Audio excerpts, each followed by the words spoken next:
നമസ്കാരം, ഞാൻ brother Shaiju Adappally, Ernakulam Saint Mary's പേയ്മെൻറ്റ്സിൽ നിന്ന് ഒരു പുതിയ വീഡിയോയുമായിട്ടാണ് വരുന്നത്.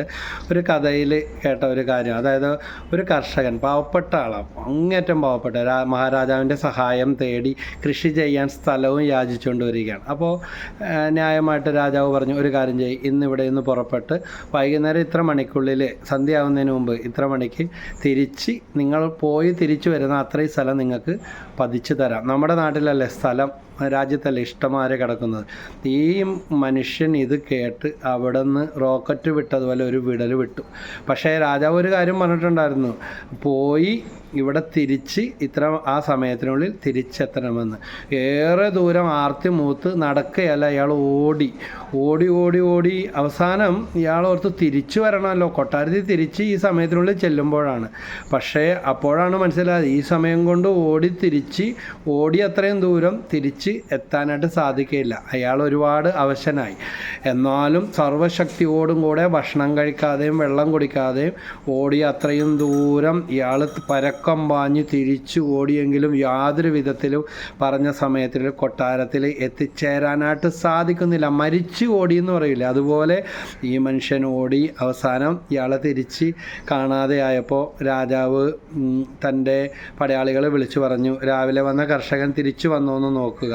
അവർ ഏറെ ദൂരം സഞ്ചരിച്ച് കഴിഞ്ഞപ്പോഴാണ് ആൾക്കൂട്ടം കണ്ട് വഴിയിൽ ഒരിടത്ത് വീണ് കിടക്കുന്ന ഈ കർഷകനെ കണ്ടു. വീണ് കിടക്കുന്നെന്ന് മാത്രമല്ല, ആളുകളെ മാറ്റി നോക്കിയപ്പോൾ ഇയാൾ മരിച്ചു കഴിഞ്ഞു. കാരണം സ്ഥലം കിട്ടുമെന്ന് കേട്ട് കഴിഞ്ഞപ്പോൾ നടന്നാൽ പോരാ, ഇയാൾ ഓടി ആർത്തി പിടിച്ച് തിരിച്ചെത്താനുള്ള സമയം വൈകിയത് കൊണ്ട് ഇയാൾ സർവ്വശക്തിയോടും കൂടെ ഭക്ഷണവും വെള്ളവും കഴിക്കാതെ വിശ്രമമില്ലാതെ തിരിച്ചു ഓടി രാജാവിൻ്റെ അടുക്കൽ എത്താൻ ശ്രമിച്ചു. എത്തിയാൽ രാജാവ് വാക്കു പാലിക്കും, ഇയാൾക്ക് ആവശ്യമുള്ള അത്ര ഇയാൾ ഓടി അത്രയും സ്ഥലവും കൊടുക്കും. അങ്ങനെ ഇയാൾ മരിച്ചു കിടക്കുന്നതായിട്ട് കണ്ടു. ഈ പടയാളികൾ വന്ന് രാജാവിനോട് പറഞ്ഞു, അയാൾ മരിച്ചു കഴിഞ്ഞുവെന്ന്.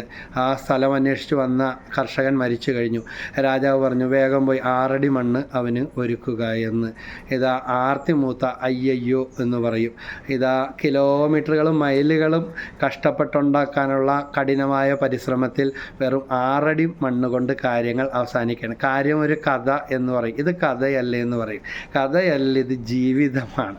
നമ്മുടെയൊക്കെ ജീവിതത്തിലും തിരക്ക് പിടിച്ച് പണമുണ്ടാക്കാൻ വേണ്ടി മറ്റു പലതും പിടിച്ച് നഷ്ടപ്പെടുത്തി, ബന്ധവുമില്ല, സ്വന്തമില്ല, കണ്ണും കണ്ടൂടെ കാതും കേട്ടൂടെ എന്ന് പറയും, ഓടി അവസാനം ഒന്നും വേണ്ട, പേര് പറയാൻ കൊള്ളാത്ത രോഗങ്ങളും തകർച്ചകളും കടന്നു വരുമ്പോൾ ഒന്നും വേണ്ട, സമാധാനം മതി, സമാധാനമായിട്ടൊന്ന് ഉറങ്ങിയാൽ മതി, നഷ്ടപ്പെട്ടതൊക്കെ തിരിച്ചു കിട്ടാൽ മതി എന്ന് പലരും വിചാരിക്കുമ്പോൾ ഏറെ വൈകിപ്പോയിരിക്കും. നഷ്ടപ്പെട്ടു പോയ പലതും തിരിച്ചു കിട്ടാവുന്നതിലപ്പുറം ദൂരം അകന്നു പോയിരിക്കും, അല്ലെങ്കിൽ ആത്മനാശത്തിൽ അവസാനിക്കുന്ന അവസ്ഥ. മത്തായി സുവിശേഷത്തിൽ, ബൈബിളിൽ 16-ാം അധ്യായം 26-ാം വാക്യത്തിൽ പറയുന്നുണ്ട്, ഒരുവൻ ലോകം മുഴുവൻ നേടിയാലും തൻ്റെ ആത്മാവ് നഷ്ടപ്പെടുത്തിയാൽ അവന് എന്ത് പ്രയോജനം? ആത്മാവിന് പകരമായിട്ട് എന്ത് കൊടുക്കും? ഈ കഥയിൽ കേട്ട കർഷകൻ്റെ അവസ്ഥ, ഓടി കഷ്ടപ്പെട്ടു, പക്ഷേ അവശനായി, ഭക്ഷണവും വെള്ളവും ഇല്ല, തിരിച്ചെത്താൻ പറ്റിയില്ല. രാജാവ് വാക്കുപാലിക്കും, പക്ഷേ കിട്ടുന്ന അനുഗ്രഹം സ്വന്തമാക്കാൻ പറ്റാതെ ജീവൻ നഷ്ടപ്പെട്ട അവസ്ഥ. നമ്മുടെ ജീവിതത്തിൽ കുറച്ച് തിരക്കൊക്കെ കുറച്ച് ടെൻഷനൊക്കെ കുറച്ച്, കിട്ടിയതിലൊന്നും തൃപ്തിയില്ലാത്ത അവസ്ഥയൊക്കെ മാറ്റി, കിട്ടിയതിന് ദൈവത്തിന് നന്ദി പറഞ്ഞ് പ്രാർത്ഥിച്ചുകൂടെ? ഒരു കഥ കൂടെ ചേർത്ത് പറയാനായിട്ട് തോന്നുകയാണ്. അതായത്, ഒരു വീട്ടിൽ സ്കൂളിൽ പോകാൻ സമയമായപ്പോൾ പുതിയ ചെരുപ്പ് വേണമെന്ന് പറഞ്ഞ് വഴക്കുണ്ടാക്കാൻ തുടങ്ങിയ കുട്ടിയെ കാരണവന്മാർ കണക്കിന് ശകാരിച്ചു. അവിടം കൊണ്ടൊന്നും അവസാനിക്കാത്തത് കൊണ്ട് നല്ല അടിയൊക്കെ വെച്ചു കൊടുത്തു. കരഞ്ഞ് വാശി, അവനാണല്ലേ, അവന് സ്കൂളിൽ പോകൂല, തല്ലിക്കൊന്നാലും പോകൂല, പുതിയ ചെരുപ്പ് കിട്ടാതെ സ്കൂളിൽ പോകൂലെന്നും പറഞ്ഞ് കയറി കട്ടിലേൽ ഇരിപ്പായി. കാരണവന്മാരല്ലേ, മാതാപിതാക്കളല്ലേ, തല്ലാനും കൊല്ലാനും പാടില്ല പാടില്ലെങ്കിലും അവർക്കും ഒരു പരിധിയിൽ അവർക്ക് ഒത്തിരി വിഷമമായി. അവൻ പറഞ്ഞു ഇന്ന് സ്കൂളിൽ പോകില്ല. മാതാപിതാക്കളും തീരുമാനിച്ചു എന്തായാലും ഇവന് ഇന്ന് സ്കൂളിൽ പോകാനായിട്ട് സാധ്യതയില്ല. കുറേ തല്ലി ആവശ്യത്തിൽ കൂടുതൽ കൊടുത്തതല്ലേ, വഴക്ക് ആവശ്യത്തിൽ കൂടുതൽ പറഞ്ഞതാ, എന്നിട്ട് ഒരു കുലുക്കവുമില്ല. ഈ കുട്ടി ഇങ്ങനെ മുറി അടച്ച് കയറി ജനലിൽ കൂടെ അവൻ്റെ മുറിയിൽ കയറി ജനൽ കൂടെ നോക്കിക്കൊണ്ടിരിക്കുമ്പോൾ അങ്ങ് അകലെ നിന്ന് ഒരു ചൂളമടി വിസിൽ കേൾക്കുന്നുണ്ട്. പക്ഷെ ആളെ കാണുന്നില്ല. അത് അടുത്തടുത്ത് വരാൻ തുടങ്ങി. അവൻ്റെ ജനലിൻ്റെ നേരെ വന്നപ്പോൾ അവന് മനസ്സിലായി അവൻ്റെ നാട്ടിലുള്ള അവൻ്റെ സ്കൂളിൽ പഠിക്കുന്ന കാലിന് പോളിയോ ബാധിച്ച 2 കാലിലും ചെരുപ്പിട്ട് നടക്കാനായിട്ട് പറ്റത്തില്ല, വീണു പോകുന്ന പാകത്തിലുള്ള 2 കൈയും കാലിൽ താങ്ങി മുടന്തി നടന്നു വരുന്ന ഒരു ബാലനാണ്. അവൻ നല്ല ചൂളമടിച്ച് പാട്ട് പാടിക്കൊണ്ട, കാലിൽ ചെരുപ്പില്ലെങ്കിലും കാലുകൾ രണ്ടും ഇതാ വളഞ്ഞിരിക്കുന്നു, ജീവിതകാലം മുഴുവൻ ഇതിങ്ങനെ ആയിരിക്കും. പക്ഷേ അവൻ്റെ ചുണ്ടിലെ ചൂളമടിയും ആ സന്തോഷം, അവൻ്റെ മുഖത്തെ സന്തോഷവും കൂട്ടത്തിൽ ഇവൻ്റെ വീടിൻ്റെ അടുത്തെത്തിയപ്പോൾ അവൻ വിളിച്ചു ചോദിച്ചു, ഈ കൂട്ടുകാരൻ്റെ പേര് വിളിച്ചിട്ട് ചോദിച്ചു, ഇവൻ ഇന്ന് സ്കൂളിൽ പോയോ വരുന്നുണ്ടോ എന്ന് വിളിച്ചു ചോദിച്ചു. അപ്പോൾ പെട്ടെന്ന് ഇവൻ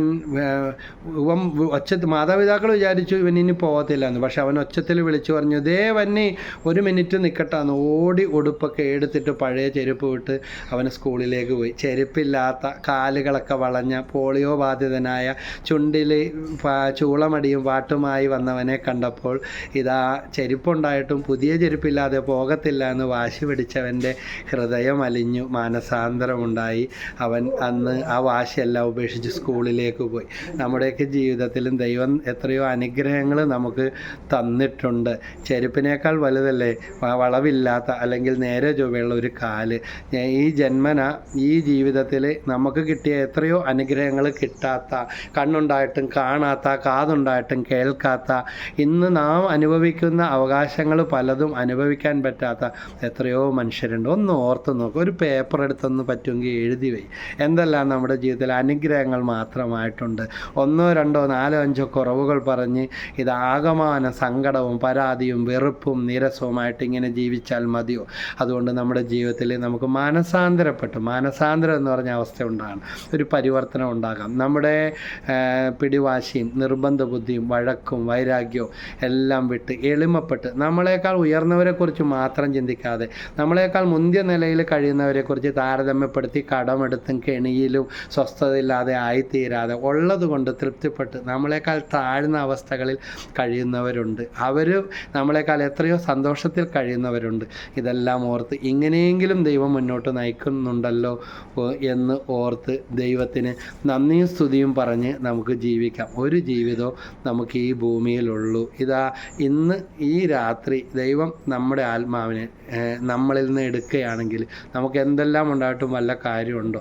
ആരെപ്പോഴാണ് പോകുന്നത്, എങ്ങനെയാണ് പോകുന്നത് ഒന്നും നമുക്കറിയില്ല. ഇന്ന് പത്രത്തിൽ വായിച്ച ഇതാണ്, കുടുംബത്തിൽ എന്തോ ആവശ്യമായിട്ട് ബന്ധപ്പെട്ട് കുടുംബത്തിൽപ്പെട്ട ഒരാൾ കുടുംബത്തിലെ മറ്റൊരാളുടെ ബൈക്കിൽ ഇരുന്ന് പോയി. ഇന്നലെ എറണാകുളത്ത് വെച്ച് തന്നെ ആക്സിഡൻ്റ് ഉണ്ടായി. 2 പേരും ആ ഓൺ ദ സ്പോട്ടിൽ മരിച്ചു വന്നു. ഇങ്ങനെയൊക്കെ ഒത്തിരി ഞെട്ടിക്കുന്ന വാർത്തകൾ ഓരോ ദിവസവും നമ്മൾ കേൾക്കുന്നു. അതുകൊണ്ട് ജീവിതം ഒന്നുള്ളൂ, മാറ്റങ്ങൾ വരുത്തി ക്ഷമിച്ച് പരിവർത്തനം വരുത്തി മാറ്റങ്ങൾ വരുത്തിക്കൊണ്ട് നമുക്ക് മുന്നോട്ട് പോകാം. കിട്ടിയതിന് ഇപ്പോൾ ഉള്ള അനുഗ്രഹങ്ങൾക്കും ദൈവത്തിന് നന്ദി പറയാം. ദൈവം എല്ലാവരെയും അനുഗ്രഹിക്കട്ടെ. ഈശോ മിശിഹായ്ക്ക് സ്തുതി.